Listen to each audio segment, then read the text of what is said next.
dia, boa tarde, boa noite, né? Eu falo isso porque vai ficar gravado aí lá no canal do YouTube, mais um Madaria Cash. 2 semanas sem gravar, porque na semana passada foi meu aniversário, né? Segunda-feira, aí eu passei o final de semana em Fortaleza. Né? Aí não teve a gravação.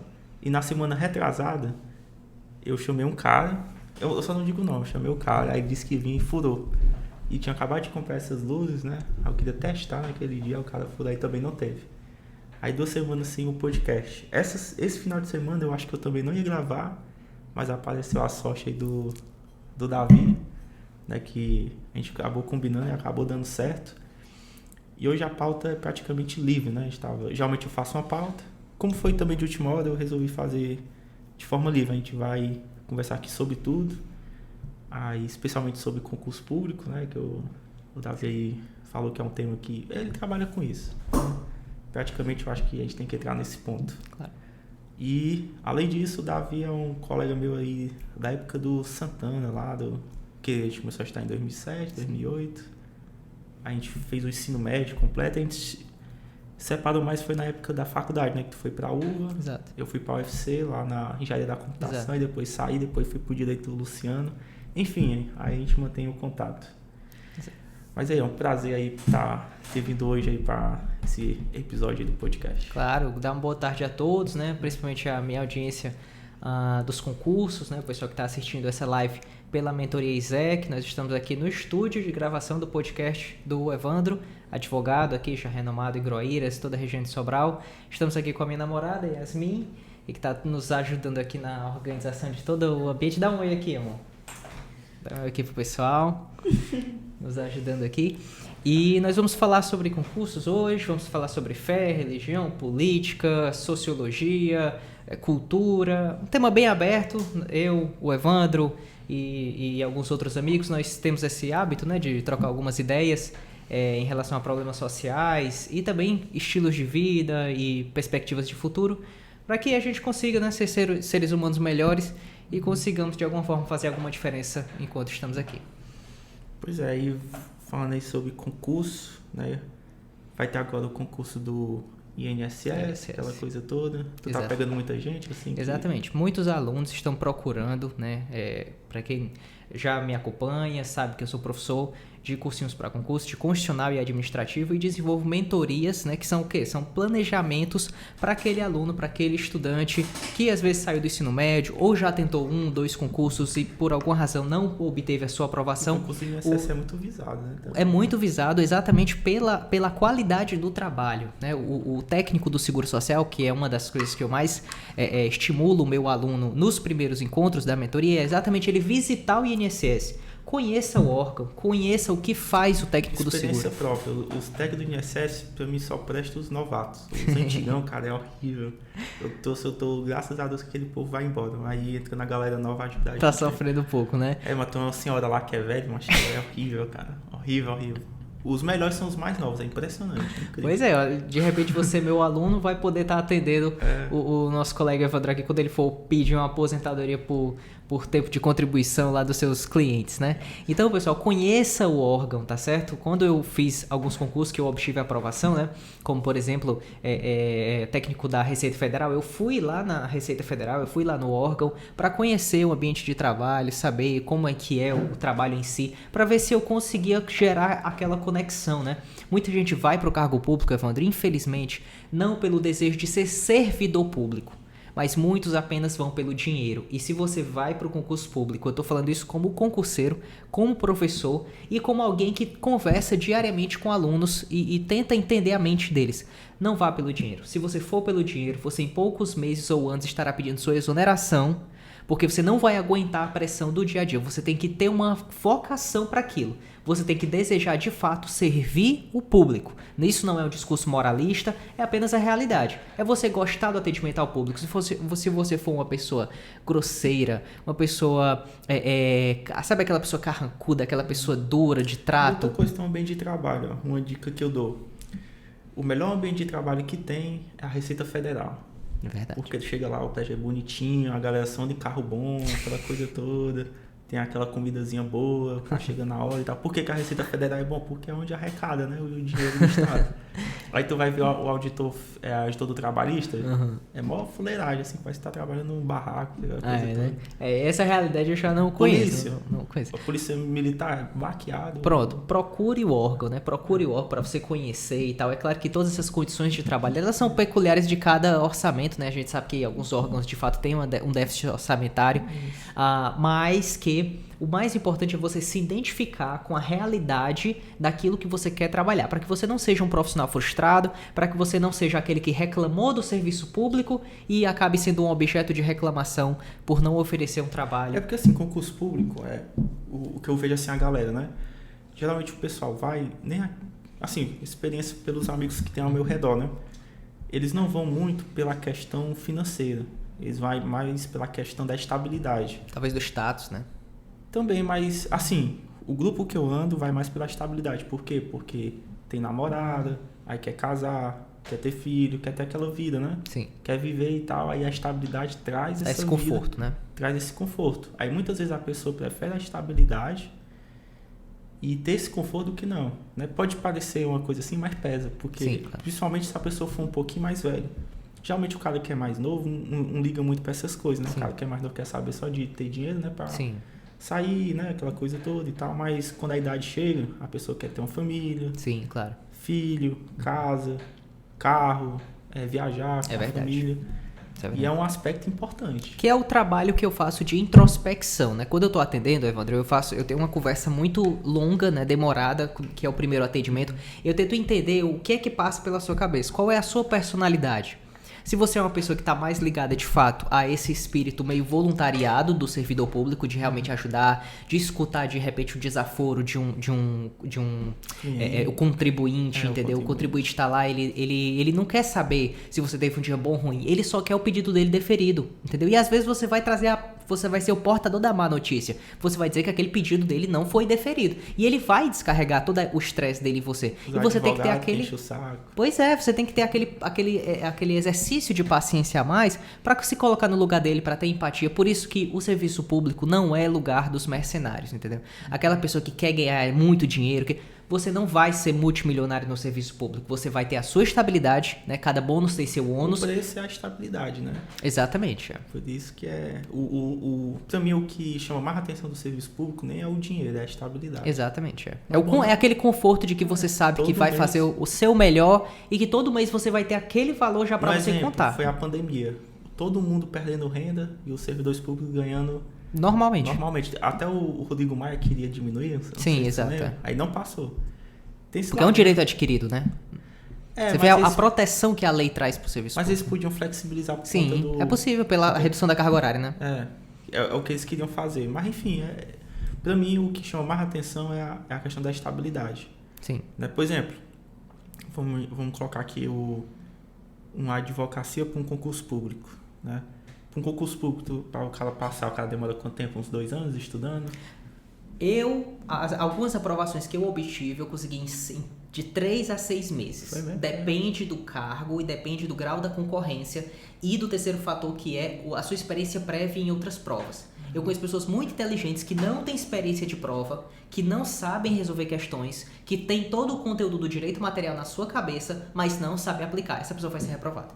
Ela tem que ter experiência de prova. É igual a pessoa que ela sabe todo o código de trânsito e vai fazer o teste prático de habilitação, ela não vai passar. Ela tem que ter o macete, ela tem que ter a manha, ela tem que saber onde marcar a letra correta. Ela tem que dosar o tempo de prova dela por cada questão que ela vai ter naquela prova, naquelas 4 ou 5 horas, porque ela pode ter todo o conhecimento do mundo, mas se ela teorizar muito e não for para as alternativas corretas, ela vai ser reprovada. Por exemplo, eu advogo, né? Eu escolhi a advocacia porque eu quero ganhar muito dinheiro. Sério? Não vou mentir, não. E na advocacia, o retorno para você ganhar muito dinheiro, fazendo um trabalho bem feito, é de 3 a 5 anos. Né? 3 anos ali tu fica ralando. Aí depois, entre 3 a 5 anos, se tu se der bem, tu começa a ganhar bem. Entendeu? Aí pelo tempo, eu prefiro arriscar, né? Porque assim, a estabilidade ela é muito boa. E é uma coisa que você gosta. A estabilidade é muito boa, mas existe um pequeno problema. Porque tu vai se acostumar com aquele padrão de vida e tu vai querer aumentar. Aí tu não vai conseguir aumentar o padrão de vida, porque tu fica preso àquele cargo, Sim. tem que cumprir horário. Verdade. Aí quando tu chega em casa, tu chega cansado e tu não consegue fazer outra coisa. É verdade. né? Aí a minha escolha foi advogar, né? Ver se eu consigo o que eu quero. E se não der certo, eu estudo para concurso. Porque dentro de ti tem o espírito empreendedor, entendeu? O concurseiro, eu acredito que ele vai se frustrar se ele for um concurseiro empreendedor. Você tá entendendo? Eu acho que ele vai se frustrar, porque ele não vai conseguir focar. Tudo na vida você tem que focar. Inclusive, o grande Dr. Dayan Siebra, né, contemporâneo lá de Sobral, em uma palestra que eu escutei dele em 2012... Né? Tá cabeludo agora. Tá cabeludo, né? Agora tá mais careca. Não tá mais careca, exatamente. Eu também achei bem... Rapaz, eu levei foi um susto quando eu vi bem diferente, né? Porque as palestras que eu assisti dele... Mas, enfim. Em 2012, ele falou uma frase pra mim que eu nunca esqueci. Ele disse, o que você focar, expande. O que você foca, expande. Então, se você tenta fazer muitas coisas ao mesmo tempo, você não vai chegar em lugar nenhum. Como o gato de Alice no País das Maravilhas, ele falava isso, né? Se você não sabe para onde ir, qualquer caminho serve. É isso. Então, foque no seu cargo. Você quer concurso de carreira policial? Ah, vai sair INSS. Continua nas carreiras policiais, cara. Continue aí para a Polícia Penal. Continue para a PRF. Continue aí para a Polícia Federal. Não desfoque. Você é de carreira administrativa, foca no INSS. De repente você pode até mudar para um TRT ou um TRE, mas foque em carreiras administrativas. Se você que é de tribunal, fique no TJ, fique no MP. Não saia de TJ para TRT. Por favor, não faça isso. Você vai matar as disciplinas que você estudou, penal, processo penal extravagante, e estudar toda a CLT, toda a parte material do direito do trabalho, toda a parte processual do direito processual do trabalho, e você vai se frustrar, porque todo ano atualizam-se ali quantas no direito previdenciário, que cai de direito previdenciário. Todo mês sai uma novidade. É toda hora sai novidade no direito. Toda hora sai novidade. Já nas carreiras estaduais e federais, né, onde cai penal, processo penal e extravagante, você não vê essas atualizações anuais, entendeu? Você vê uma atualização aqui ou outra, mas são pouquíssimas, diferentemente de tribunais do trabalho e previdenciário. Que é matando, né? É matando. E previdenciário é uma área muito complicada. Muito complexa. É cheio de detalhe. Muita gente cai no previdenciário. E do INSS, a maioria é o que? É previdenciário puro ali. Com certeza. E é interessante que no concurso de 2016, para o pessoal que está nos acompanhando aqui, a lei que mais caiu, chuta aí. A lei que mais caiu. Não foi 812, não foi 813, não foi decreto 3048, que é o regulamento do INSS. LOAS. Incrível. Poxa, porque a demanda do LOAS está aumentando muito, né? Exato. E outra coisa, foi uma aposta da Banca CESP exatamente para derrubar aqueles candidatos que vão só pelo que eles mais gostam. Todo mundo foi para a prova sabendo sobre benefícios segurados. A prova não quis saber isso. A prova tinha mais de 60% a 70% só de questões do LOAS, só de leis literalmente ligadas a LOAS, saúde e uma pouca parte ali de previdência. Porque na Seguridade Social o pessoal estuda mais a questão da só previdência. Só que é previdência. Aí esquece a assistência, né? E a saúde. É o SAP, né? A dica aí de prova. SAP, saúde, assistência e previdência. Mas enfim, é um concurso aí que é 1.000 vagas. São 1.000 vagas. Tu acha pouco não, 1.000 vagas? Olha, eu acredito que o estudante ele não pode ser focado em números de vagas. Ele tem que focar naquilo que ele sabe fazer de melhor, que é estudar. Porque aí se dessas 1.000 vagas diminuir para 500, só é por peneira, gente. É só peneira. É peneira do melhor concurseiro. É claro que muito mais vagas, melhor. É lógico, isso é inegável.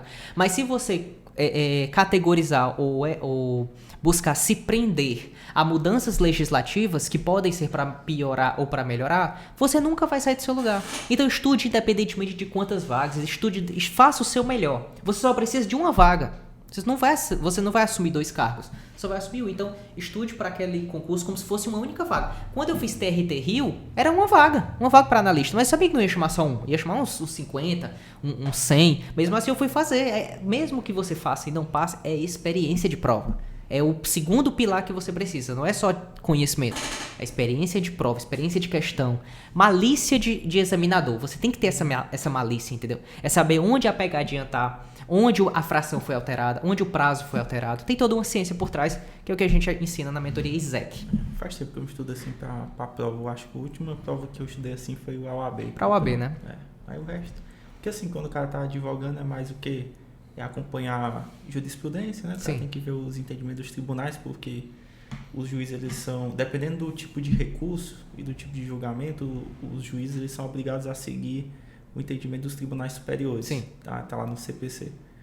Aí, jurisprudência, alteração legislativa, tem que acompanhar os decretos, as instruções normativas, né? Uhum. É totalmente diferente. É por isso que tu falou aí.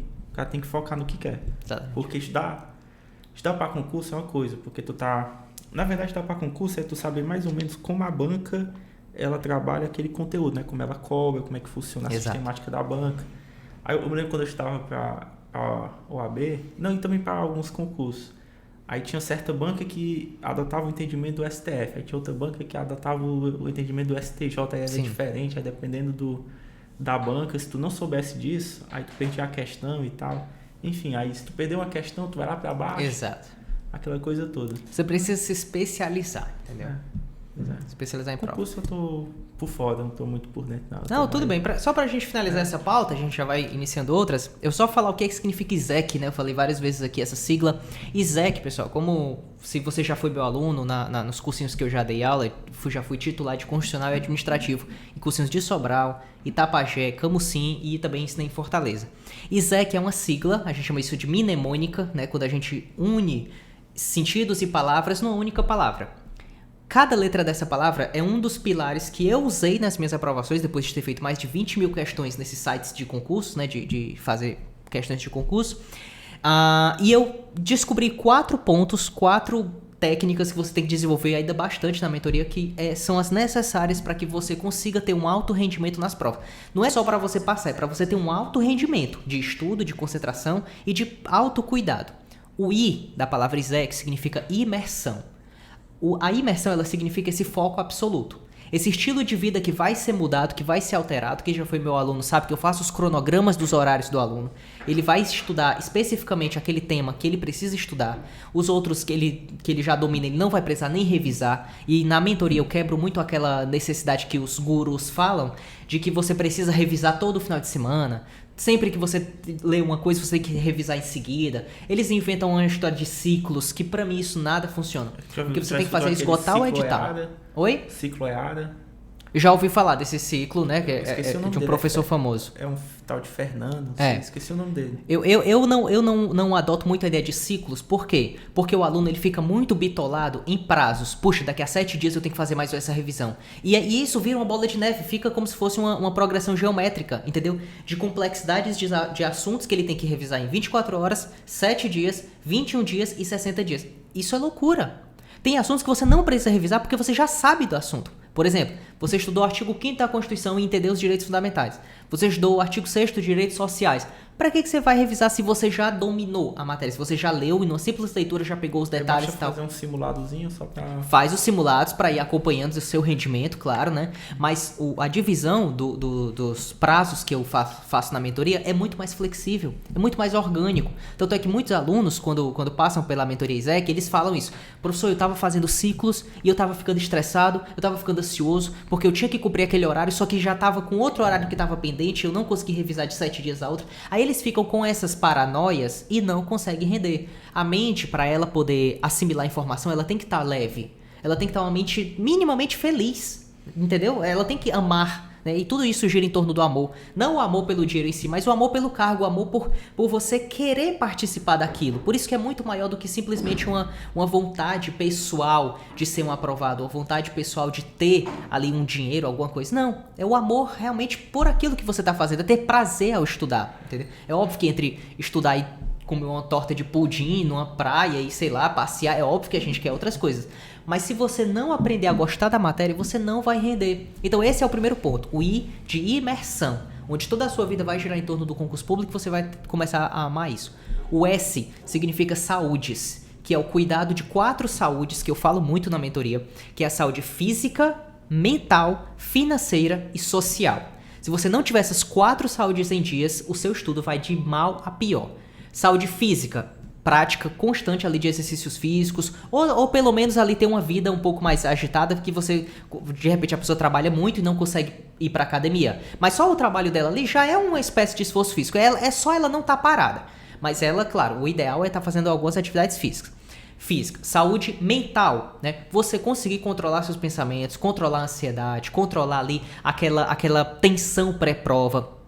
Saúde emocional, né? Você começar ali a desenvolver de repente, melhorar os seus relacionamentos sociais, que também está muito relacionada à saúde social. E a saúde financeira, né? Que é a última, é você buscar ali ter algumas reservas de emergência, né? É muito importante que você trabalhe, que você junte dinheiro. Por quê, professor? Porque você vai ter que comprar passagem, você vai ter que pagar inscrição, de repente vai abrir um concurso que você não tem aquela matéria, vai ter que comprar aquele módulo nos cursinhos, então tem que ter uma saúde financeira ali mais ou menos equilibrada. Ok, terceira letra, o E. ISEC, né, a letra E significa esgotamento do edital.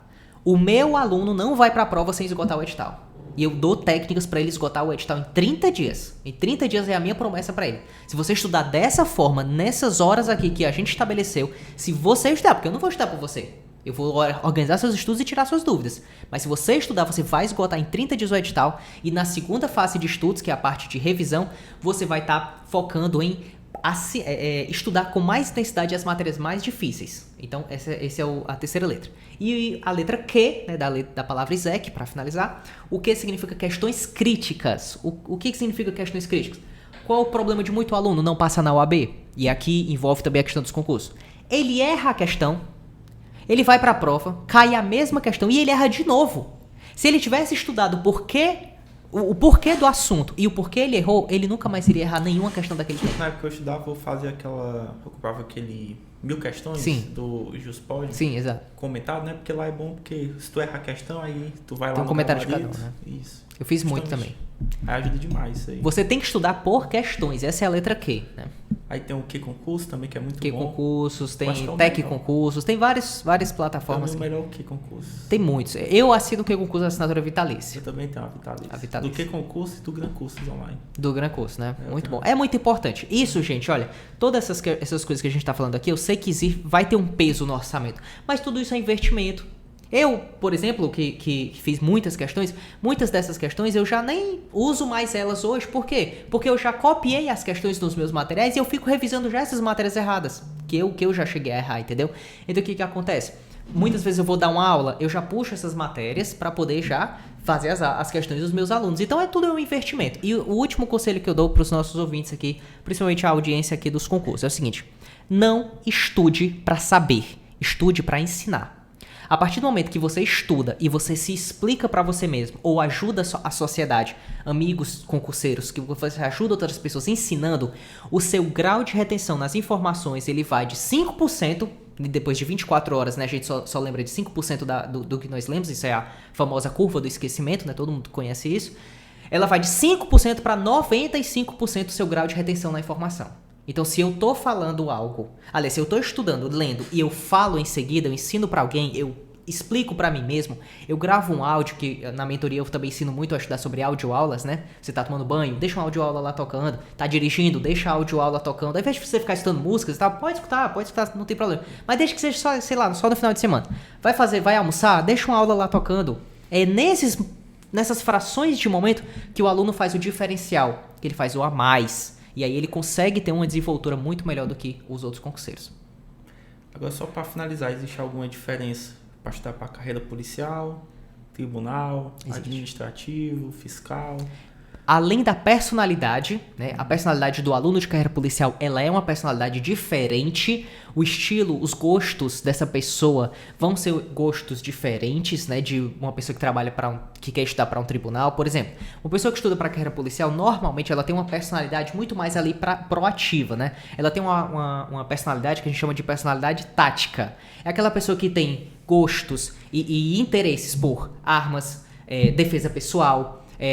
Tu pega pela personalidade da pessoa. Pela personalidade. Por exemplo, se chegar um aluno pra mim que tem uma personalidade totalmente administrativa, gosta de computadores, gosta de séries, gosta de TV, uma pessoa mais cool, mais geek. Eu já gosto de ver fraude de licitação, essas coisas. Pronto, exatamente. Já prefeitura. O que é Ministério Público? Já é mais Ministério Público ou carreira fiscal, entendeu?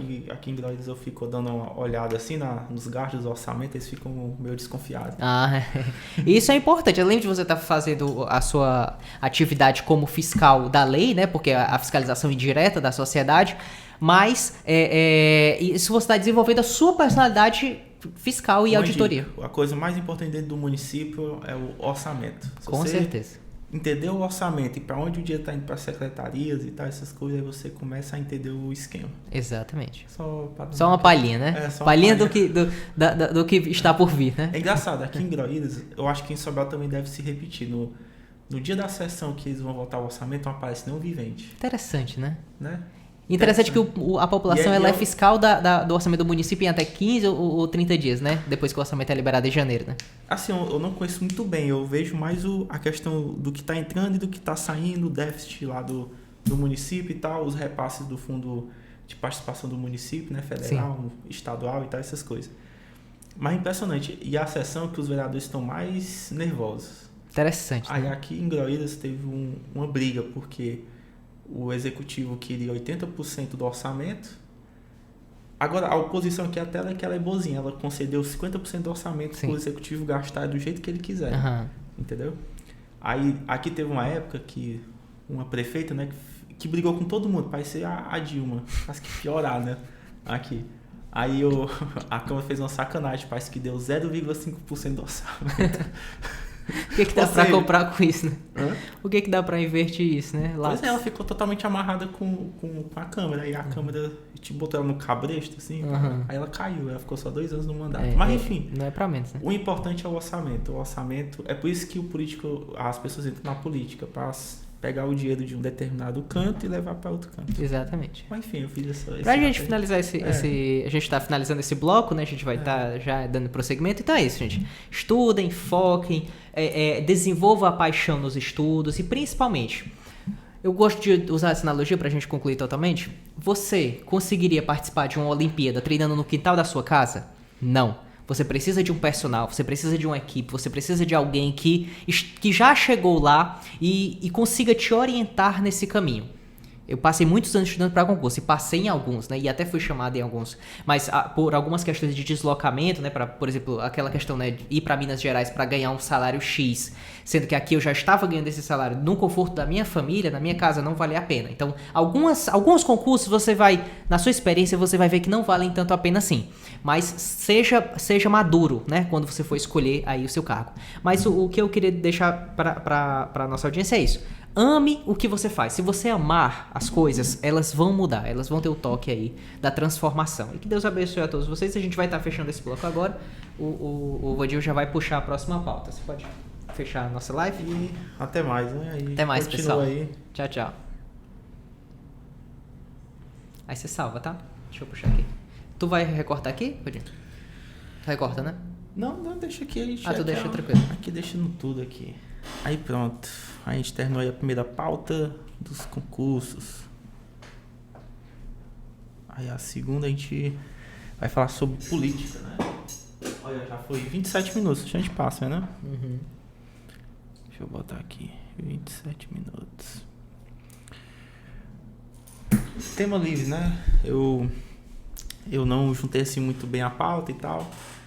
Aí, geralmente aqui, Davi, a gente faz o seguinte, a gente discute mais temas políticos, né? O que está acontecendo, aquela coisa toda e tal. Aí eu tenho aqui as pesquisas, eu não sei qual é o tempo, eu acho que tu tava querendo ir tipo umas 3 horas, né? É, mais ou menos. Então, a gente pode discutir a questão política, né? Aí deixar a questão de fé e cultura pro final. Porque assim, já vai dar meia hora, né, de gravação. Aí já são quase 2h40. Dá pra gente ficar até 3h15. 3h15, né? Tá certo. Então, para fazer o seguinte, a gente fala sobre religião e tal, essas coisas. E vou botar até aqui, ó, religião, cultura. A gente fala isso aqui e deixa pro final a parte das pesquisas. Aqui a gente improvisa na hora, né? Tá. Mas falando de religião, não sei se tu já sabe, mas eu não acredito muito em Deus. Eu sou ateu, né? Eu não acredito muito. Mas eu sei da importância da religião na vida das pessoas. Já sabe. Né? Mas eu sempre levo pro lado político das coisas. Certo. Eu acho que hoje a religião, principalmente as igrejas evangélicas, eu vejo mais como uma forma de ter ali um nicho eleitoral, né? Sim.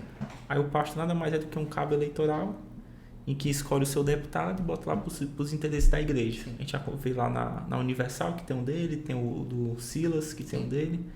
Enfim, eu acho que para mudar isso, é uma opinião minha, né? Eu acho que deveria criminalizar alguns comportamentos religiosos. Sim. Por exemplo, venda de feijão sei o que lá, abençoado, água isso benta. é uma espécie de estelionato. Pois é. Aí, outra coisa, eu acho que igreja deveria pagar imposto. Sim. Imposto de renda. Eu acho que não era para ser isento fiscalmente. Claro. Então, não faz sentido, na verdade. É. Eu também concordo.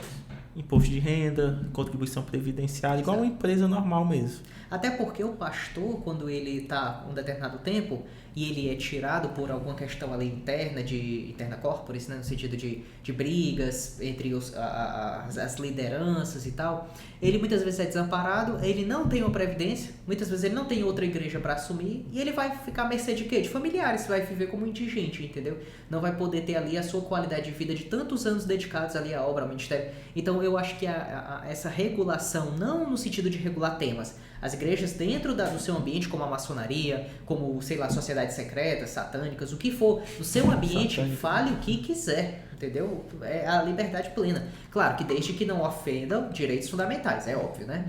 Mas, nesse sentido, as igrejas, elas, como qualquer outra instituição, eu acredito que elas, contribuindo previdenciariamente e tendo ali seus orçamentos com a tutela da Receita, com a tutela fiscal orçamentária, com certeza, muita fraude, corrupção, desvio de dinheiro, lavagem de dinheiro principalmente, seria, e também organizações criminosas, né, que podem estar sendo financiadas, com certeza isso iria ser coibido assim, assustadoramente. Você já assistiu o Livro de Eli, o filme? Já. É um cego, né?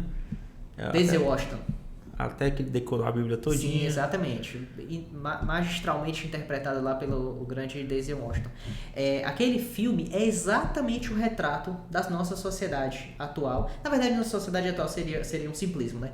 A religião, ela sempre foi usada para manipulação e dominação das classes mais fracas. Sempre. Eu costumo até dizer que a religião é como uma Magnum, né? É como aquela arma 357, né? Aquele calibre 357, que um tiro, se você não segurar bem a coronha da arma, ela volta na sua cara, de tão forte que é. Então a religião é isso, é uma arma muito poderosa. Da mesma forma que ela pode te defender de um urso, ela também pode acabar te matando. Se você não tiver um mínimo de senso crítico, um mínimo de ponderação, eu chegar para uma pessoa e dizer que Deus vai abençoar ela tem que dar o terreno para um canto ou outro.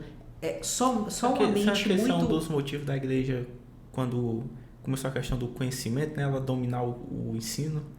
Sim, exatamente. Faz sentido, se for prestar Faz atenção, totalmente né? sentido. O ensino básico, o ensino superior. Sim. Pode prestar atenção que quem manda são as igrejas. Sim, né? exato. Acho que é justamente para ter aquele controle claro. Político das pessoas. O conhecimento é a maior arma, entendeu? Quem domina a ideia, domina tudo. Acredito. Mas enfim, religião pra mim eu tenho esses problemas aí. Mas assim, eu vejo os lados bons. Eu já frequentei católico, evangélico, testemunho de Jeová, mormon.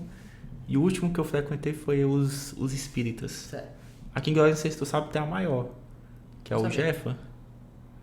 Aí os espíritas eu acho interessante, só acho que é uma visão bastante diferente. Hoje eu entendo por que a galera da medicina vai muito pro espiritismo, porque o espiritismo nada mais é do que uma medicina, só que espiritual, entendeu? Ele diz assim, por exemplo, você tá passando por algum problema,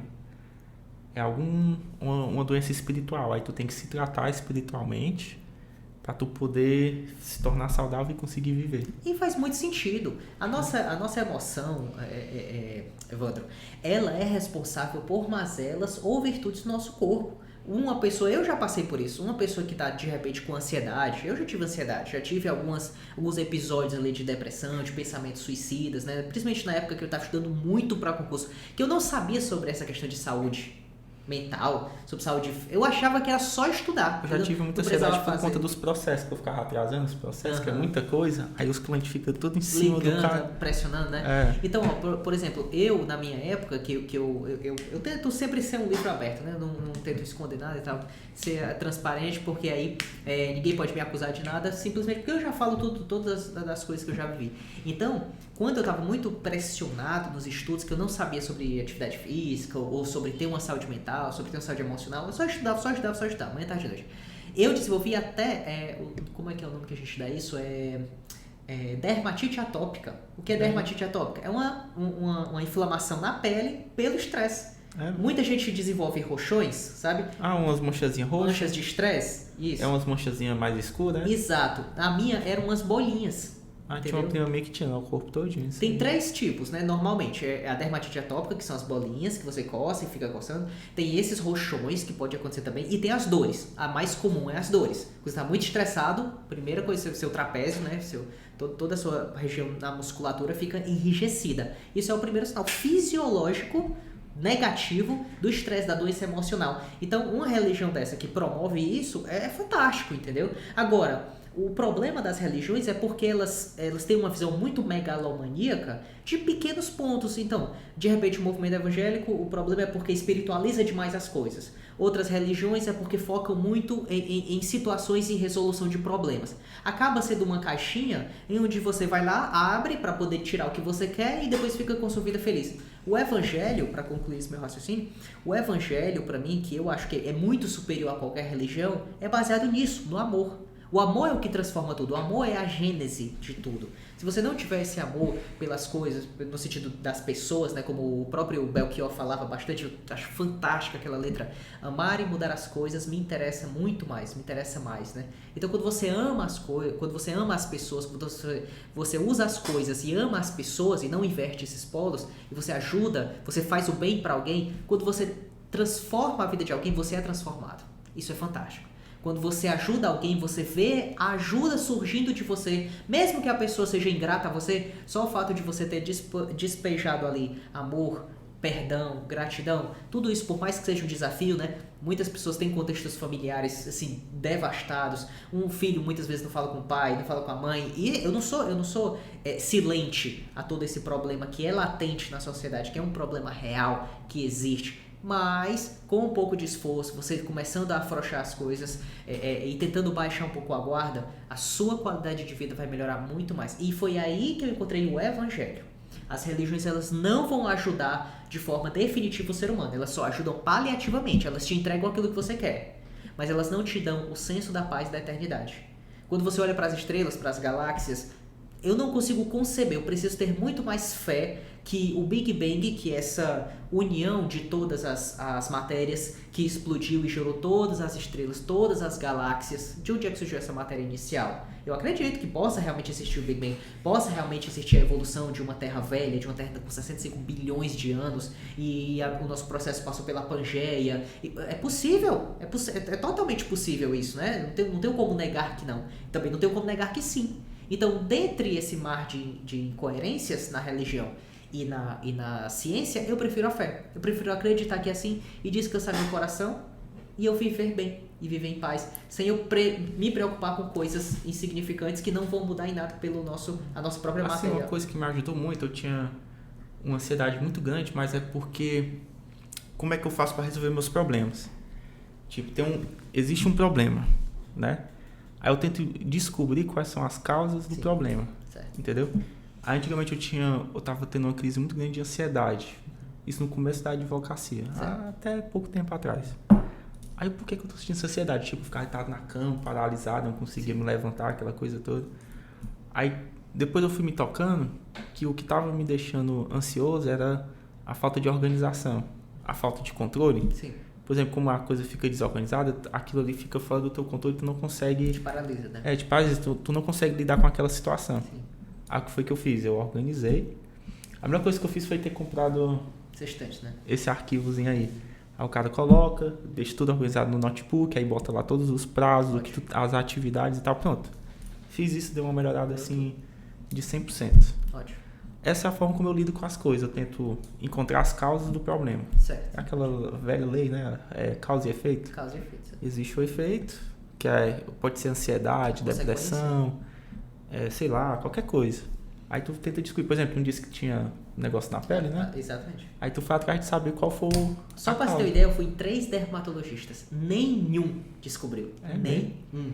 Todos eles davam como se fosse impurezas no ar, na água, entendeu? E não era. Tudo era questão emocional. A partir do momento que eu desenvolvi uma melhor qualidade de vida, e eu já percebi, quando eu tô em situações de muito estresse... Mas tu descobriu sozinho? Foi essa...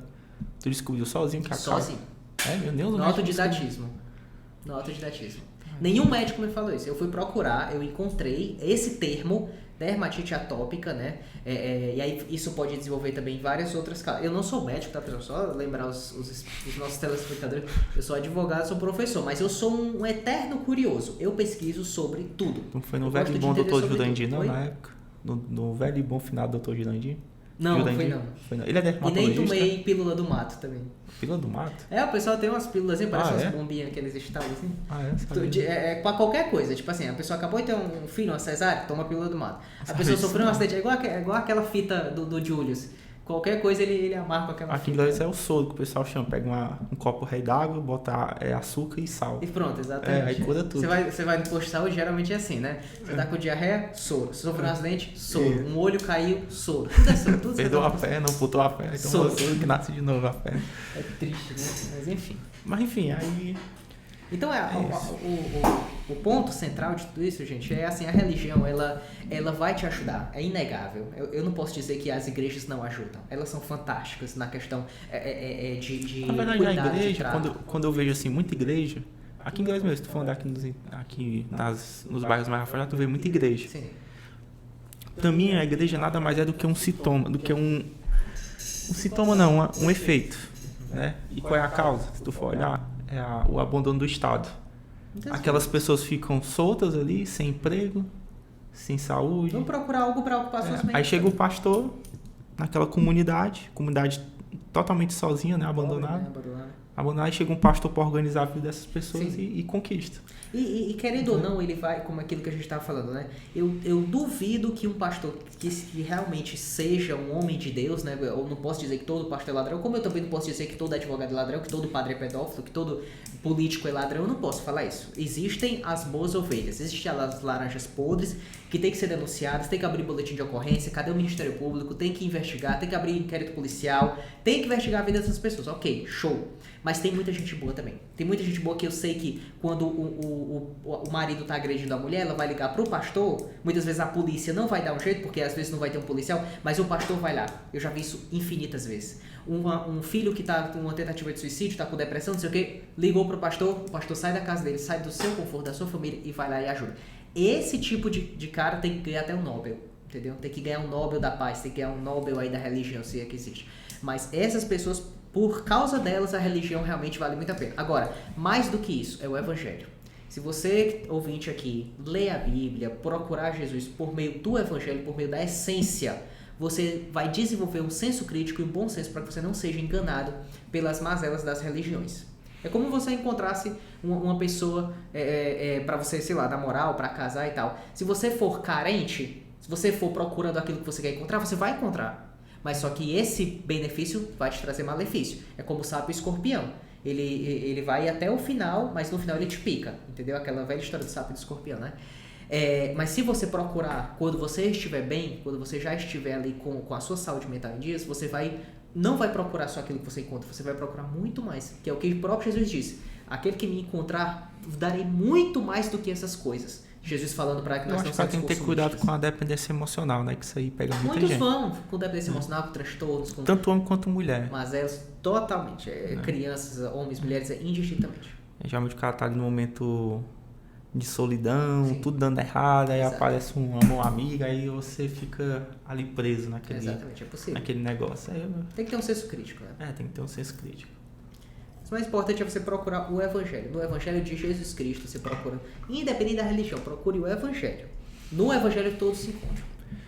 Pronto, a gente termina, né? Exato. Aí vamos para as pesquisas. Show. 43 minutos. Ele pode cortar frases, né? Pode fazer pequenininhos de 30 segundos, 1 minuto, de coisas mais impactantes, né? Cara, geralmente eu faço o seguinte, eu boto a íntegra e boto os cortes. A gente falou do concurso, foram 27 minutos, aí eu boto o corte, concurso. Ah, tu corta logo tudo, né? Tu não tira frases assim de 1 minuto? Não. É porque assim, dá até pra fazer, o problema é que isso vai consumir muito meu tempo. Entendi. Aí eu não tenho tempo de fazer igual uma coisa profissional, eu faço uma coisa meio termo assim, entendeu? Tu sabe que esses cortes de 1 minuto é o que faz o negócio crescer, né? Eu sei. Chama alguém, cara, paga 50 conto aí por mês pra pessoa, ela faz todos esses cortes que tu quiser aí. Entendeu? Porque é isso que viraliza. O cara não vai compartilhar no WhatsApp o vídeo de meia hora. Mas a frase, aquela que muda a vida das pessoas, aquela frase que muito impactante, aquele insight, é o que ela sai publicando em tudo quanto é grupo de WhatsApp, publica, posta, não sei o que, reposta, manda para as pessoas. Isso aí espalha, né? Espalha muito. Isso é que é viral, entendeu? Os trechos longos nunca são virais, mas os trechos pequenininhos de TikTok, por que o TikTok é viral? Porque são vídeos de 30 segundos, de 1 minuto. E aí, todo mundo tem tempo, né? Todo mundo tem tempo pra isso, entendeu? E por que parece esses videozinhos curtinhos faz o cara ficar, tipo, perder meia hora, uma hora? Exato. Porque ele fica vai passando. Mais, ele vai querer mais. Fica passando. Pensa nisso, cara. É um investimento baratinho, assim, que paga alguém que faça. Geralmente o pessoal cobra isso pra fazer esses por aí, 50, 100 reais por mês, mano. Porque é pouco, entendeu? É pouco. Vai tirar o quê? 10 minutos por dia da pessoa? Entendeu? Mas fazer esses cortes, o cara tem que ver a íntegra todinha. Manda o arquivo. Não, ele vai cortando frases. Tem que ensinar a pessoa, né? Ó, tá vendo isso aqui? A pessoa começou um raciocínio e terminou o raciocínio. Pronto, corta, tira esse vídeo. Corta, tira esse vídeo. Corta, tira esse vídeo. De até 1 minuto, né? De até 1 minuto. Até 2, talvez, no máximo. Aí posta. Ideias completas. É só ele ir cortando ideias completas. E aí tu vai escolhendo. Tu vai assistir todos, claro, e tu vai escolher e vai ficar postando. Tu pode até pagar mais outra pessoa ou pagar uma a mais pra ele ir postando. Ele ficar gerenciando nas redes sociais. Macho, vale muito a pena. Tu faz isso? Eu não faço isso porque também não tenho tempo, entendeu? Mas eu tô dizendo assim, uma pessoa que de repente tá precisando ali dessa renda e tal, é porque eu foco todos nos alunos, nos iPhones, eu não tenho como. Mas eu vou pensar, isso é um caso a pensar. Muita gente aqui em Gruaíras aceitaria. Porque eu trabalho muito fácil, rápido, entendeu? Pois pronto, então vamos lá pra pesquisa Genial Quest, né? Eu imprimi só um porque é muito grande, mas senão ia imprimir um cara de papel aqui. Certo. Mas enfim. Pesquisas gerais, né, para presidente da República. Data de coleta de 2 a 5 de junho, 2.000 entrevistados. Não, eu tô falando errado. Entrevistados.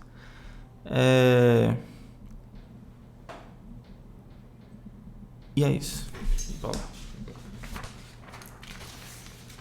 Eu dou o maior valor a essas pesquisas, porque a pesquisa, não sei se tu sabe, ele é uma imagem do momento. E na corrida eleitoral é um filme, né? Aí como eles ficam fazendo essas pesquisas de tempos em tempos, aí tu fica vendo vários retratos. Sim. É tipo aquelas, eu não sei se tu já viu aqueles Filmes, né? Aqueles videozinhos que a galera desenha, aí bota um blocozão de vários papéis, aí fica... Eu sei, aí flipbook. Aquele negócio, é a mesma coisa, entendeu? E a gente vê o movimento. Enfim, aí eu vou logo... Aqui tem avaliação do governo, mas eu acho que o importante é a questão das eleições. Aqui a gente estava falando de religião, isso aqui é interessante. Avaliação do governo Bolsonaro sobre religião. Né? A católica, para 51% é negativo, 22% é positivo e 24% é regular. Entendi. A evangélica, 33% é positivo, 34% é negativo e 32% é regular. Interessante.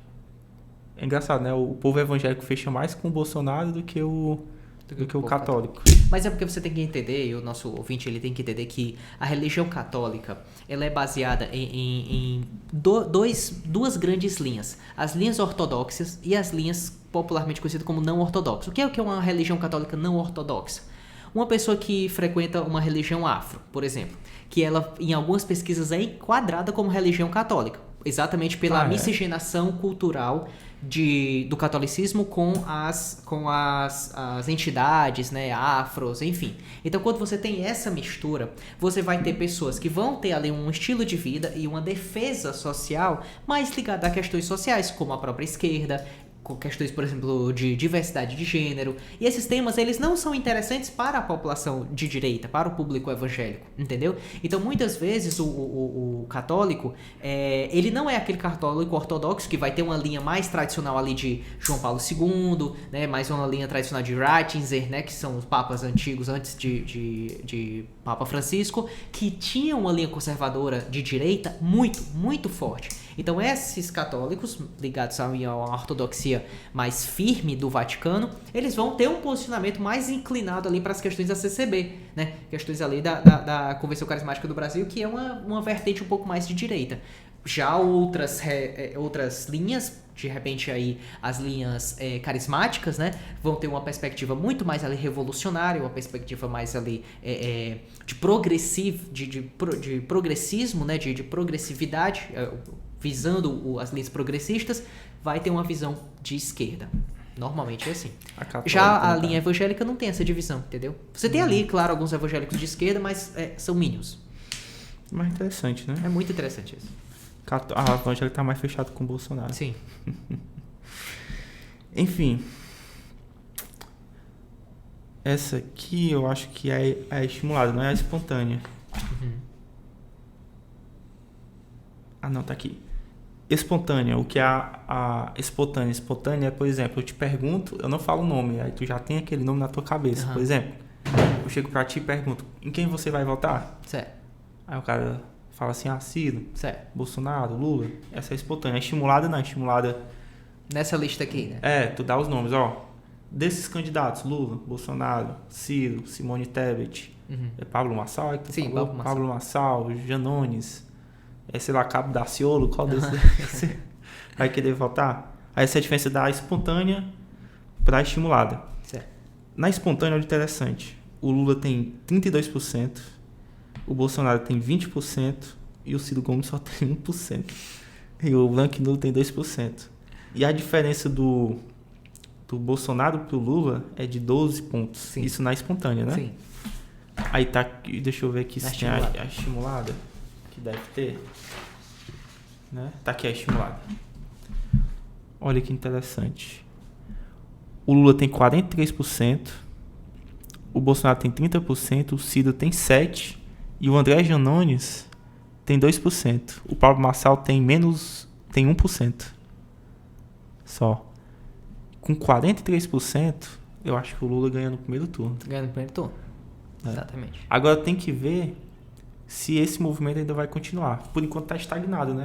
Não tem essa mudança. Não tem. O que é curioso, que é o que muitas pessoas... Só para complementar, é 16 pontos de diferença aqui. Sim. Na estimulada entre o Bolsonaro e o Lula. 16 pontos. É muito ponto, exatamente. Isso aí não dá nem mais segundo turno, né? Essa diferença pois é, se continuar assim... Porque assim, não sei se tu já se tocou. Em eleição aqui no Brasil, quando é na última semana, o pessoal muda muito de ideia. Muda muito. Aí pode acontecer tudo, né? Não, pode acontecer tudo. Não dá pra decidir nada. O que eu acho interessante, eu vou deixar o espectador ter esse ponto de flexão, é o seguinte. Nós temos um candidato que vai às ruas, faz movimentos gigantescos, megalomaníacos, onde quer que apareça. O outro já afirmou que não vai nem mais fazer manifestações públicas, vai ser tudo agora por videochamada, videoconferência. E a gente não tem, pelo menos eu não vi, uma manifestação social pesada como a do outro candidato. E aí o candidato, os ouvintes já sabem do que eu estou falando. Como essas pesquisas conseguem, ou que recinto eleitoral, né, muitas pessoas acabam até ridicularizando isso. Será que essa pesquisa foi feita numa CPPL, numa penitenciária X, numa penitenciária não sei o quê? Ridicularizam algumas pesquisas, né? Agora estão usando até o Instituto Datapovo. Datapovo, né? Datapovo. Então, assim, isso eu não posso afirmar, é lógico, isso é uma indagação, né, isso é uma elucubração da minha mente, mas é esquisito. Eu acho esquisito como é que tem tanto um apoio de massa. Você vê pela rede social do Bolsonaro, tem mais de 19 milhões de seguidores. Olha do outro candidato. Tem mais interações do Bolsonaro do que o do Lula. Oi? As redes sociais. São muito mais movimentadas, entendeu? Eu acho o apoio político do Bolsonaro muito maior do que a do Lula. Muito maior. Entendeu? Tanto em relação aos próprios filhos dele, né? Que eu não vou entrar no mérito aqui se são bonzinhos ou se são malzinhos, eu não tô nem aí. Pra mim pode ser bom ou ruim, não é esse o mérito deles. Eles não são os candidatos a presidente. Mas assim, rede social reflete a realidade, né? Ela acaba, de alguma forma, refletindo. É porque assim, tem que ver que tem gente que não usa muita rede social. Sim. Né? Que existe uma maioria que não usa muito. Geralmente quem usa é a galera mais nova, né? Eu acho que... Porque assim, pesquisa tem toda uma metodologia, tem toda uma ciência por trás. Sim. Eu acho que isso aqui é muito mais confiável do que os Não, com certeza. Números... As minhas questões aqui são indagações, entendeu? Um presidente ou uma linha presidencial que em todos os estados do país, em 2018, só venceu no Nordeste. E foi com a margem pequena de voto, né? O PT só ganhou aqui no Nordeste. É estranho. É estranho que da noite pro dia agora todo mundo mude, né? Todos os estados. Eu ficaria mais contente se as eleições para deputados, aliás, as eleições para vereadores, né, deputados e tal, fossem antes das eleições presidenciais, porque a gente ia ter uma previsão, entendeu? A gente teria uma previsão de onde seria o voto. Mas agora, sendo as eleições presidenciais e os demais cargos do executivo antes, a gente não vai ter como decidir isso. Ou ver isso, né, na prática. Até porque houve muitas rachaduras nesse atual governo, né, em relação a grandes deputados que apoiavam e agora não apoiam mais. Aí, um dado interessante é a questão do sexo. Do lado feminino, 48% está fechado com Lula e 24% com Bolsonaro. E o masculino, 44% está com Lula e 33% para Bolsonaro. Agora é gritante, né? A diferença é o dobro de voto que o Lula tem sobre o público feminino. É verdade. Né? Ele tem essa desvantagem com o público feminino. Geralmente mulher não gosta muito do Bolsonaro. É porque se cria uma imagem na narrativa política de que o Bolsonaro é um machista. De que o Bolsonaro é uma... E lembrando, tá, pessoal? Ele nem é o meu indicado no voto, né? Eu tenho outro candidato. Mas ele sendo alguém que se coloca como representante da direita, então eu vou ter que fazer algum comentário sobre ele. Então ele foi muito martelada essa ideia de que ele era machista, de que ele... Eu vejo franqueza no que ele fala, independente se o gênero é homem ou mulher. Eu acho que a partir do momento que eu falo a verdade, independente se você é homem ou mulher, isso não é machismo, isso é franqueza. Então quer dizer que pro homem eu tenho que falar de uma forma e com a mulher eu tenho que falar de outra? Isso pra mim é que é desigualdade de gênero. Igualdade é eu ter que falar independente do seu sexo. Independente se você é branco, negro, gay, homossexual, heterossexual, o que for. Eu tenho que falar aquilo que eu tenho que falar, independente do seu gênero. É obviamente que isso não esteja relacionado com alguma ofensa ao próprio gênero, é lógico. Mas o fato é que toda a narrativa que é criada por trás desse candidato é uma narrativa de rotulação. Você vê os jornais de esquerda falando das obras, das BRs que foram entregues, você vê falando algum ponto positivo que é feito. Não. A imagem que é traçada dele é como se ele fosse o Mao Tse Tung para pior, entendeu? É como se ele fosse o representante da ditadura, sei lá, ultra radical do militarismo oriental. Entendeu? Mas assim, pra mim o Bolsonaro ele tem um pequeno problema não, um grande, né? De comunicação, com certeza. Não, eu diria de comunicação, eu diria que no sentido de que ele fica atacando as instituições, principalmente o STF. Não diria o STF, é mais a questão da justiça eleitoral. Uhum. Ele fica botando em dúvida as urnas, mas ele não apresenta nenhuma prova. O pior é que tem um cientista, eu esqueci agora o nome dele, o hacker que identificou as falhas, foi até entrevistado lá no Danilo Gentili, não lembro agora o nome dele, precisaria pesquisar. Mas houve já, né, indícios de fraude, da fragilidade do sistema. A comprovação real, se houve ou não, não há.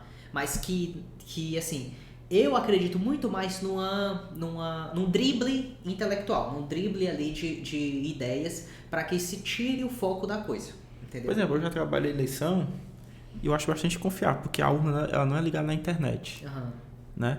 E outra coisa, aí quando tu chega lá na urna, a urna chega, aí chega lá o fiscal, aí ele solta a zerésima, para mostrar que tá tudo zerado, né, os votos.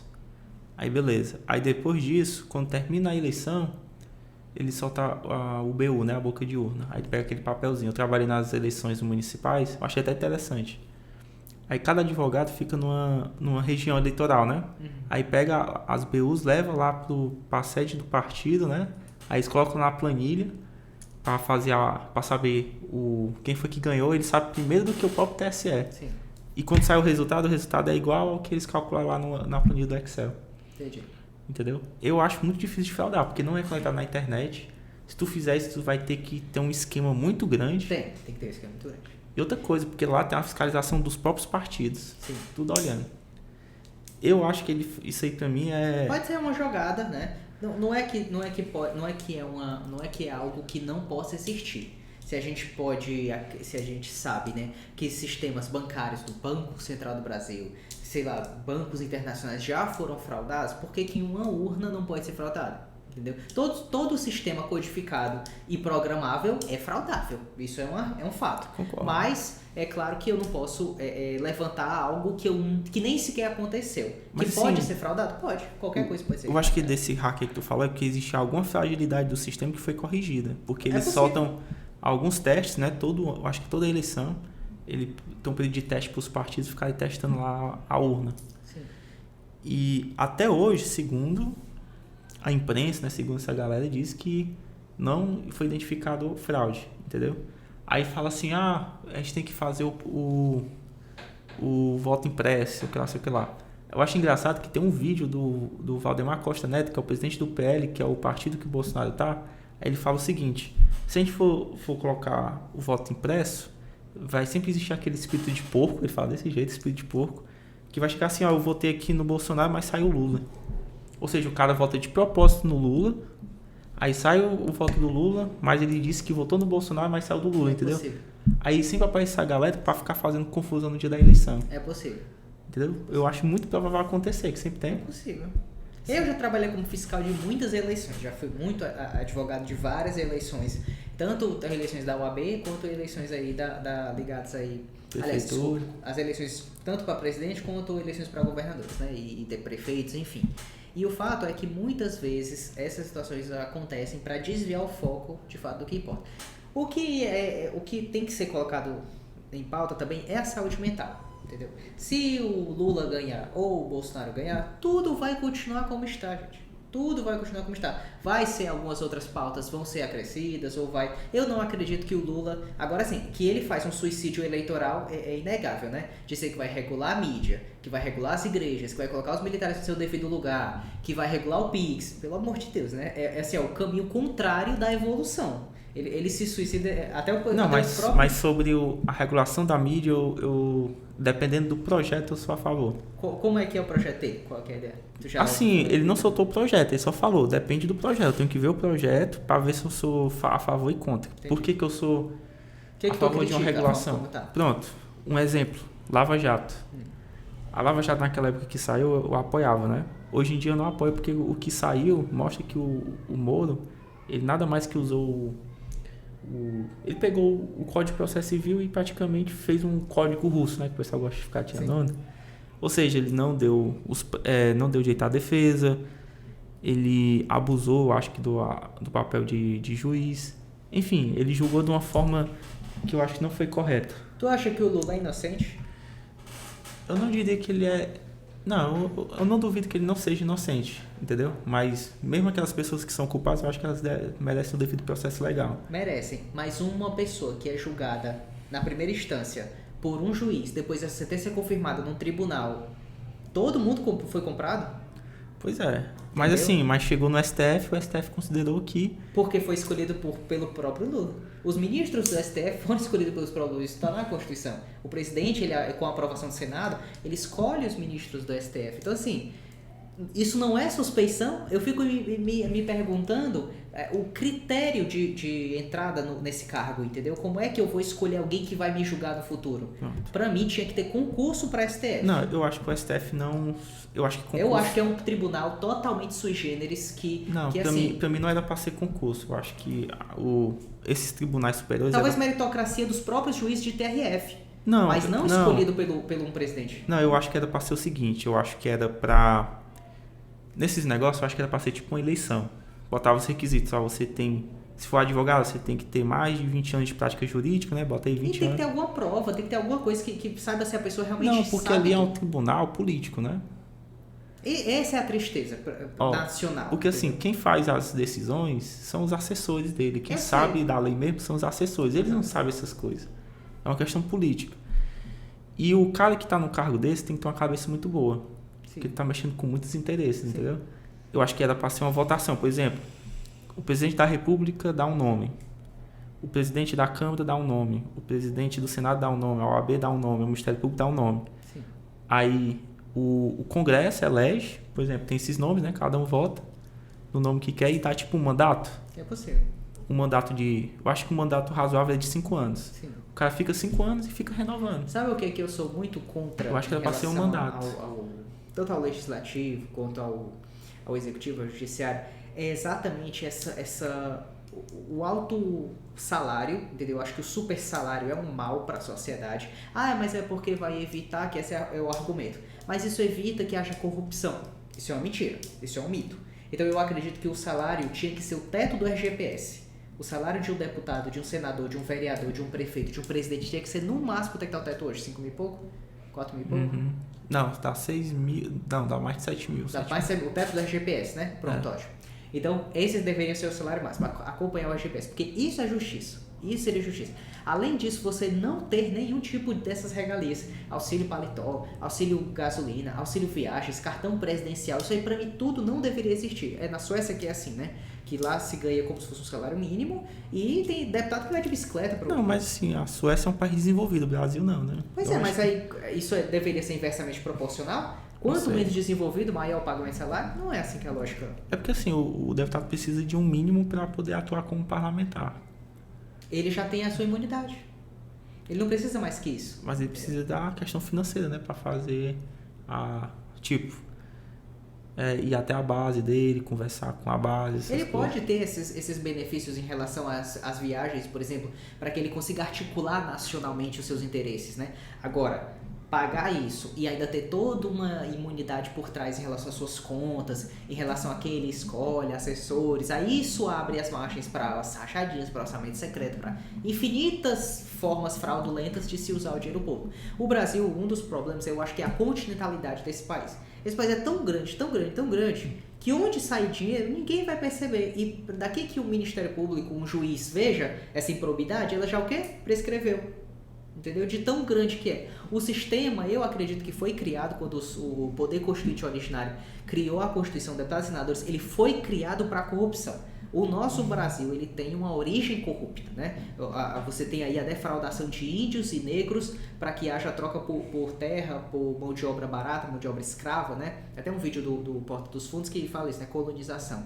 Que fala de forma bem esculachada como é que realmente aconteceu. Então a nossa tradição é uma tradição criminosa, é uma tradição corrupta. Infelizmente, eu acho que o que tinha que ser feito é aquele velho conselho, né? Devolve para os índios, explode tudo, devolve para os índios, faz o negócio acontecer de novo e acaba com tudo isso aí, porque melhorar não vai. Eu não tenho uma visão otimista sobre a política. Para mim é daí para pior, entendeu? Tem que ver direitinho isso aí. Mas assim, eu não tenho essa visão, como é que eu posso dizer? Essa visão pessimista? Não diria nem pessimista, como é que é? Um adjetivo palavrão, é uma visão... essa visão bandidista, sei lá. Eu acho que a política ela tem essa. Ela começa, Evandro, quando o político ele compra o voto do cidadão com vale gás, com a água, com, sei lá, com R$100. Começa aí, entendeu? Tudo no Brasil foi feito... É porque assim, o Brasil, o problema do Brasil, o pessoal fala muito que é do patrimonialismo. O que acontece? Pegar aquelas famílias mais ricas, mais tradicionais e usa o Estado para interesse próprio. Daqui que isso vire de fato um gerencialismo, a gente ainda está no patrimonialismo. O pessoal acha que a gente já está virando a burocratização, né? Que é a segunda fase da administração pública. Nós ainda estamos vivendo o patrimonialismo, a confusão total de bens pessoais com bens públicos. Deixa eu ver aqui.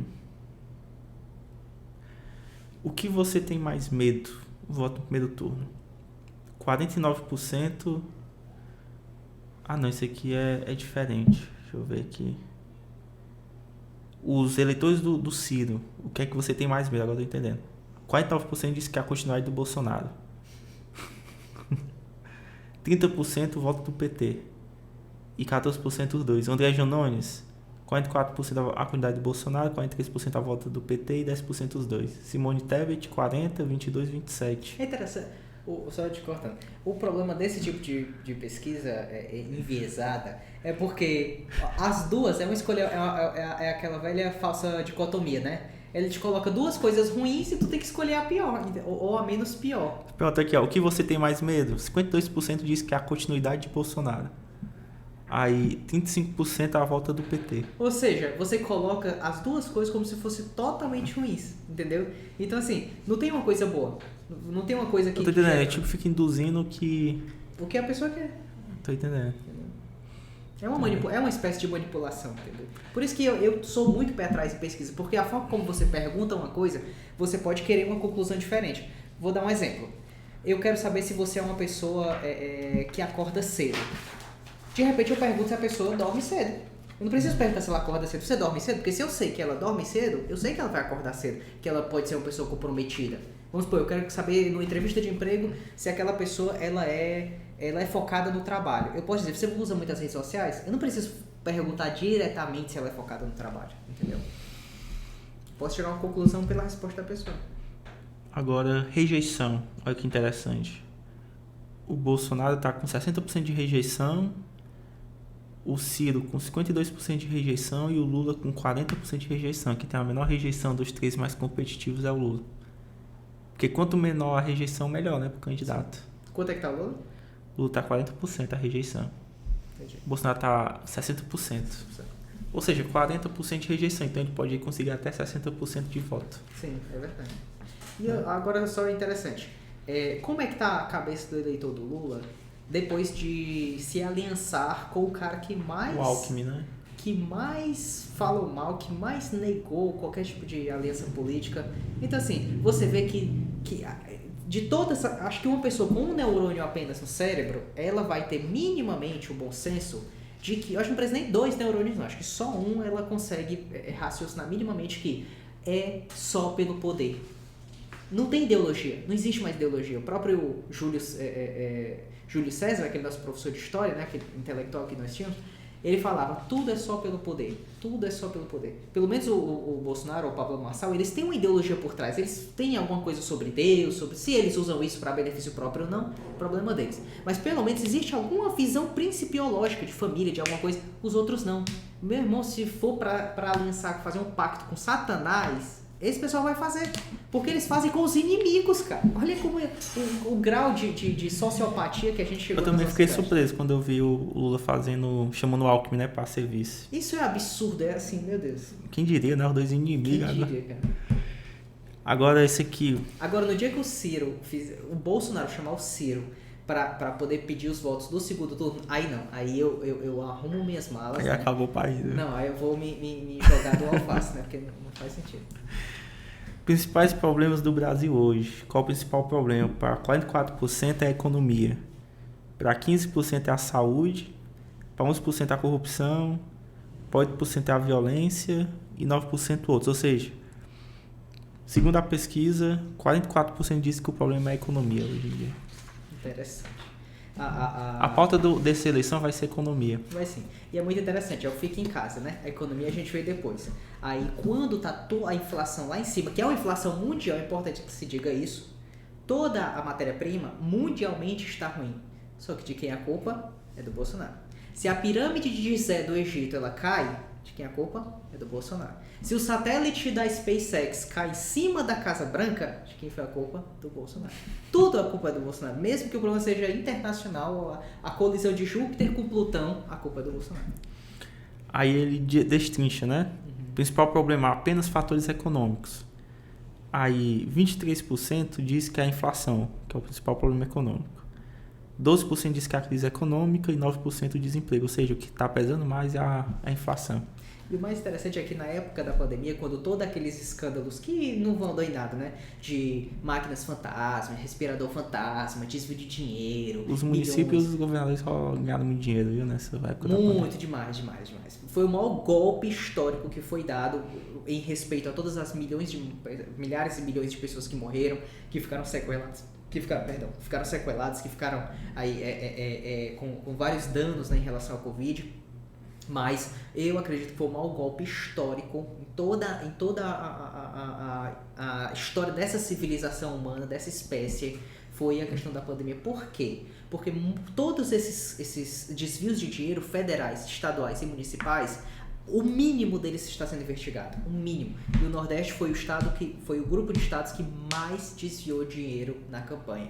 E aí você tem muitas vezes instituições públicas de fiscalização que estão todas amarradas entre si ao dinheiro do orçamento do Estado.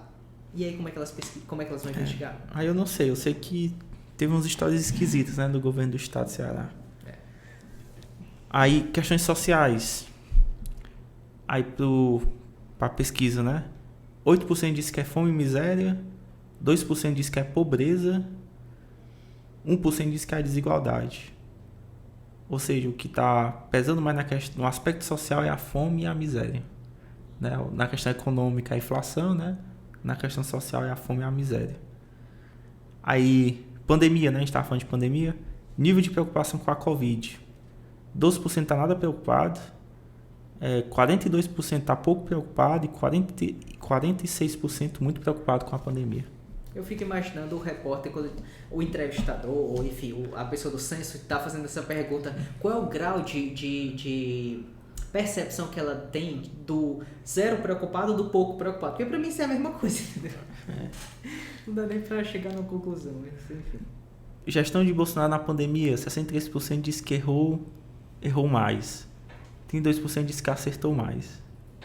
Aí, Estado, governadores que não fizeram absolutamente nada, municípios, né, foram, nossa, os deuses nos acudam. O Bolsonaro que importou as vacinas, teve toda aquela questão burocrática em relação à Pfizer, né, e a Oxford e tal, que eu não vejo o erro, porque se você tem uma coisa experimental que estava dando mortes na Europa e você tem todo ali um atraso para poder saber a validade disso, eu não chamo isso de atraso proposital, né? Que fizeram a caveira porque as vacinas chegaram atrasadas. Mas se não tem nem comprovação até hoje, se está dando várias notícias e reportagens sobre embolia pulmonar, embolia cerebral, né? Aquele problema... coágulo cerebral, né, trombose. Então assim, você tem uma série de problemas de algo experimental que de fato foi criado para uma única dose, depois são duas, depois primeira dose de reforço, segunda dose de reforço, só para não dizer que são 4 doses. Eu já vi uma enfermeira que tomou 4 doses. É bizarro. E ainda se pegou Covid e ainda se morreu, como é o que acontece. Entendeu? É bizarro. Assim, quanto mais o poder público consegue desviar dinheiro público, ele vai conseguir. Se ele inventasse do nada, olha, a gente criou agora a pulseira de Covid. Se você usar essa pulseira, virou uma igreja, né? Virou uma igreja de má fé. Você usar essa pulseirinha aqui, comer esse arroz consagrado aqui do governo, você não vai pegar mais Covid. E eles vão comprar. Infelizmente. Agora, isso aqui é interessante. Como ficou sua capacidade de pagar as contas nos últimos 3 meses? 57% diz que piorou, 22% diz que melhorou e 20% ficou igual. Ou seja, 57% está tendo dificuldade de pagar as contas. A gente tem, isso é uma questão também cultural, né? Eu não posso, essa questão, ela talvez nem conseguisse ser totalmente debatida. Por quê? Porque a gente tem que ver o grau do estilo de vida da pessoa. Se for uma pessoa, obviamente, de classes mais baixas, ela vai papocar tudo que ela ganha. Ela não vai ter um pensamento de investimento, ela não vai ter um pensamento de longo prazo. Então, uma pessoa que ganha um salário mínimo, ela vai investir em bolsa de valores, ela vai investir em CDB, ela não sabe nem o que é isso, entendeu? Ela não vai saber sobre investimento. Então, a ideia que o rico fica mais rico e o pobre fica mais pobre é só uma constatação fática empírica da sociedade. Eu não posso dizer que isso é um mal, no sentido de que é algo que é manipuladamente feito para que as coisas fossem assim. Um cara que é rico, ou uma pessoa que tem de classe média, ela tem um pensamento, até porque sobra dinheiro, né, claro, ela vai ter um pensamento de investir. A pessoa que é pobre, ela tá ali para sobreviver. Então não posso dizer que o rico ficar mais rico é inerentemente ruim. E o pobre ficar mais pobre é inerentemente ruim, porque é a escolha de vida muitas vezes daquela pessoa, entendeu? Às vezes é o estilo de vida que ela pegou todo o seu dinheiro, toda a sua renda, e ao invés dela investir num curso, numa faculdade, ela quis comprar um carro do ano, o iPhone mais caro, a roupa de luxo. É muito relativo essas questões. Agora, isso aqui é interessante. Nos próximos 12 meses, ou seja, daqui a um ano, né, qual a sua expectativa em relação à economia? 50% diz que vai melhorar, 25% diz que vai piorar e 20% diz que vai ficar do mesmo jeito. Ou seja, 50% das pessoas dizem que vai melhorar a economia daqui a um ano.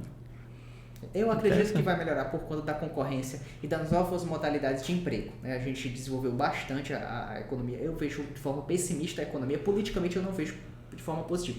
Mas economicamente sim. Por quê? Porque aumentou muito e flexibilizou muito as importações, tanto de produtos, matéria-prima, a tecnologia por trás dos alimentos, do ensino, do conhecimento, tudo isso aumentou demais, entendeu? O trabalho está remoto, né? Em grande parte está remoto. Muitas pessoas acabaram pedindo até demissão dos seus empregos. Como é que a taxa de desemprego está tão alta, sendo que 500 mil pessoas pediram demissão dos seus empregos para montar um negócio próprio, para empreender, para investir? Aí você tem um partido de esquerda que tem uma origem comunista, capitalista que tem uma origem ali de compra de bens privados, né? De uma ideia de Karl Marx, de Engels, e você tem outro que está buscando ali uma liberdade, não interferência estatal e tal, e você olha para esses dois, você vai ver projeção de crescimento onde? Uma pessoa que vai regular a economia, uma pessoa que vai deixar o mínimo do Estado, a visão do Estado mínimo, né? Enfim, é complicado, complicado. Era bom ter perguntas ao vivo, né? O pessoal mandasse aí. É porque assim, eu não gravo ao vivo porque que eu nunca fiz, nunca testei, mas um dia eu vou tentar fazer isso aí. Acho que gera mais engajamento, assim. Porque vem as perguntas, a gente responde e tal. Depois tu faz a associação com o pessoal do rádio, isso aqui fica sendo transmitido no próprio rádio. É porque aqui é uma coisa mais amadora, eu faço mais porque eu gosto. Né? Eu gosto de ficar conversando esses temas, ver mais ou menos como a pessoa pensa, tentando entender e tal. Enfim, último aqui pra gente finalizar, deixa eu ver se tá terminando. Tá terminando, pra gente terminar. Com a situação econômica, como a situação econômica influencia seu voto para presidente? 56% diz que influencia muito, 10% influencia mais ou menos. Ou seja, essa eleição, a pauta da eleição não vai ser corrupção como foi em 2018, vai ser a questão econômica. Né? Eu acho que isso aí é o que vai... E nisso o Bolsonaro tem um ponto forte, pelos auxílios e pelo investimento. Pois é, ele... E a culpa dos governadores e a culpa nos municípios. Ele tá com a tenda já erguida. Mas é que tal, por exemplo, teve o Auxílio Brasil, né? Que foi. Aí, por enquanto, não tá tendo esse retorno pro Bolsonaro. Ele cresceu nas pesquisas na época que o Moro desistiu. Ou seja, quem vota no Moro, vota no Bolsonaro. Nada mais o que aconteceu foi uma migração dos eleitores do Moro pro Bolsonaro. Mas a gente não vê o reflexo dessas políticas sociais indo pro Bolsonaro. Não vai por uma manipulação midiática, né? Se ele promete um auxílio de 400, aliás, se o deputado prevê que foi na época, né? Um auxílio de R$800, só que não é possível pagar 800, aí o Bolsonaro disse que pode pagar 400. O que a mídia vai dizer? Bolsonaro reduz o Auxílio Brasil, não sei o quê. Não, é porque não dava para pagar 800. Não, mas o governo queria dar R$200. Aí eu já desconheço essa informação. Até onde eu sei, era esse valor, de 300 a R$400. Não, o governo queria dar 200, aí o Congresso aumentou para 400, aí o Bolsonaro não, para ficar por baixo, então a gente vai dar 600. Entendi. Foi uma estratégia política, então, né? Isso eu desconhecia, eu não sabia dos 200. Essa aí foi a história real. Olha que interessante, isso aqui é legal.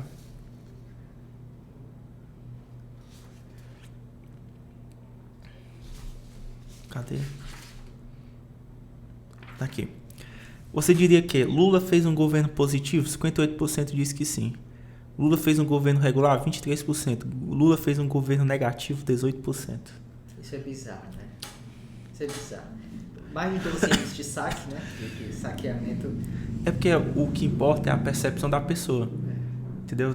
Talvez a galera pense assim, na época do Lula eu tinha mais dinheiro, tinha mais crédito, o cara conseguia pegar empréstimo, conseguia fazer seu negócio e tal. É bizarro. Entendeu? Tudo é uma questão de percepção. Sabe o que eu acho mais bizarro? É um evangélico votar, um evangélico que busca ser ortodoxo, aquela coisa e tal, ou um católico que busca ser ortodoxo, aquela coisa mais assim, religiosa, e ele votar num partido só por uma visão ideológica que ele acha que a economia vai mudar. Aí o partido defende tudo que é contrário à família dele, tudo que é contrário à criação das crianças, tudo que é contrário à visão moral de vida, de ética, de tudo. Tudo é ruim.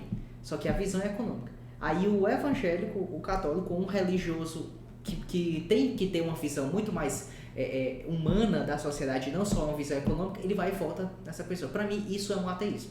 Isso aqui é um ateísmo, é a negação da própria fé. Quando você deposita toda a sua fé num político só porque acha que eu não sei quem foi que disse isso, não sei se foi o Edir Macedo ou o Silas Malafaia, disse assim, quem é cristão não é de esquerda, não pode ser de esquerda. Eu acho que, deve ter sido mesmo. E pra mim faz sentido mesmo, porque na verdade, quando tu vai ver um pouquinho de Marx, ele considera a religião como um inimigo, né? Exatamente. A ser destruído. Que é uma estrutura de dominação. Sim, exato. Né? Mas enfim, isso aí é cada um com suas escolhas, né? É baseado na ignorância, né? Mas assim, o PT ele sempre teve um trânsito bom no meio evangélico. Eu acho que em 2014, eu acho que a Dilma conseguiu muito voto do povo evangélico. Eu acho que quem teve mais foi o Haddad, quando ele, no Roda Viva, falou uma frase totalmente aleatória e viralizou o meme. Qual foi a... É bíblico. Jesus é a paz do mundo. É bíblico. O que eu achei mais engraçado foi uma vez que tava o Haddad e a Manuela Dávila rezando na igreja. Fantástico. Eu acho que a Manuela Dávila até é ateia, né? É ateia, cara. Foi isso aí, lá na igreja lá. O que a política não faz, né? Depois não precisa evangelizar, é só virar político. Pronto, só virar político. É muito mais fácil evangelizar dessa forma. Aí, deixa eu ver aqui, cadê? Olha aqui sobre a condenação, ó. Na sua opinião, o ex-presidente Lula foi condenado corretamente? 48% diz que foi condenado corretamente. E essa mesma pessoa que vai votar nele... Aí 43% diz que foi condenado injustamente. Incrível. Um juiz, sentença colegiada, injustamente. Meu Deus. Incrível. Essa é a pessoa que vai dizer que sabe mais de direito do que um advogado de 10 anos de experiência. Ao questionar as urnas, as chances de votar em Bolsonaro, 13% diz que aumentam, 55% diz que não afetam as chances e 28% diz que diminui. No caso dele ficar contestando, né, as urnas eletrônicas. Aí, agora isso aqui é interessante, a percepção. Como você se informa sobre política? 45% é pela TV. Se lascaram. 25% é sobre as redes sociais. 16% é outros, que eu não sei o que é outros, deve ser bem o WhatsApp, essas coisas, sabe? Deve ser cartas de tarô. 12% diz que é sites, blogs e portais de notícia, talvez é o Sobralense, né? O Sobral 24 horas. Eu processei o Sobralense. Foi? Foi um cliente que fez lá uma sacanagem com... Quer dizer, o Sobralense fez uma sacanagem com o meu cliente. Entendi. Enfim, pra tu ver como a TV ainda tem muita força, né? 45%. É triste. Como você se informa sobre política? Apenas categoria outros, esses outros, né? Foi destrinchado. Que aqui é 16%, aí desses 16% tem o quê, ó? 7% é pelo amigos, familiares e conhecidos, 3% é por rádio, 3% por jornais impressos e 2% por WhatsApp. E é a quadrilha do WhatsApp, né? 2% nos é outros, uma quadrilha gigantesca. Muitos robôs, milhões. Pois é muito pouco, né? É bizarro, né, cara? É bizarro.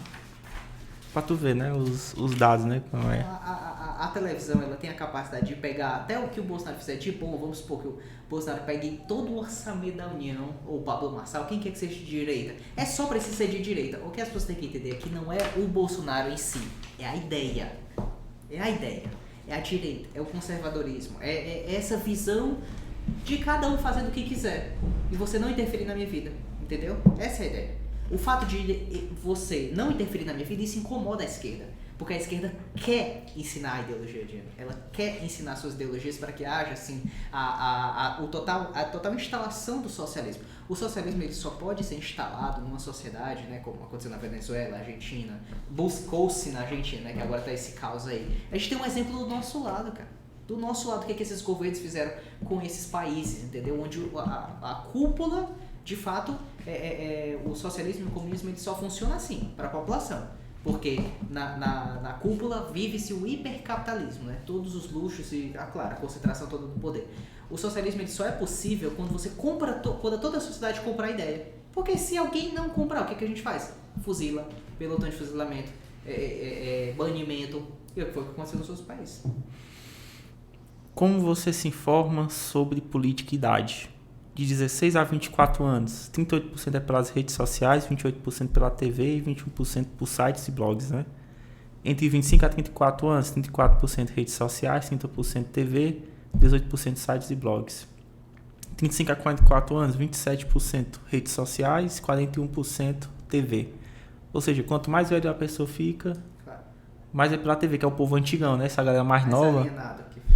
Aí a galera mais nova é tudo pelo WhatsApp, quer dizer, pela internet, pelas redes sociais, né? E vamos ver pela renda, a renda sempre é importante. Quem ganha até 2 salários mínimos, 52% é pela TV e 20% pelas redes sociais. Quem ganha mais de 2 até 5, quase 5% pela TV e 25% pelas redes sociais. Quem ganha acima de 5 salários mínimos, 35% pela TV e 31% pelas redes sociais. É a galera que assiste Pingo nos Is, com certeza. Os Pingos dos Is eu não gosto não daquela coisa. Não gosto não? Gosto não, eu acho bizarro ali, mas... Mas com certeza é melhor que Carta Capital, isso aí, sem dúvida. Eu gosto de assistir muito o Reinaldo Azevedo, do O É Da Coisa. Eu sei, o Chapezinho. É porque eu acho os Pingos dos Is, mas isso ali eu acho... Ali é totalmente pró-governo aquela... Não, totalmente, é claro. É aquele Fiuza, o Fiuza lá, e tem é o que? É o Fiuza, é o Augusto Nunes que tá com um soco no Glenn Greenwald. Acho que tem o Coppola, né? Não sei se o Coppola tá lá. Um jornalista que eu gosto muito é do Glenn Greenwald, que é casado com aquele... Alguma coisa Miranda. Que é o do antagonista? Não. O Glenn, ele é do Intercept. Entendi. Eu gosto muito dele, eu acho ele muito bom. Porque na época do Monark, sempre quando o Monark foi censurado, né? Ele defendeu o Monark pela liberdade de expressão. Entendi. Né? Mas enfim, É isso. é isso. Então a gente finaliza aqui. Obrigado, pessoal. Foi um grande prazer estar aqui nessa cidade maravilhosa, né? A gente teve um almoço maravilhoso aí com o Evandro, uma peixada aí. Como é o nome lá? Vamos fazer propaganda. É lá nos balneários do Rio. Qual é o nome do cara que atendeu a gente? Cara, nesse... Esqueci. Enfim, fomos muito bem atendidos aqui na nossa Groaíras. Deus abençoe a todos, que vocês possam aí ter essa iluminação divina e, claro, buscando conhecimento nas fontes corretas para que consigamos mudar a nossa sociedade. Valeu. Olha, macho, 1h30 de...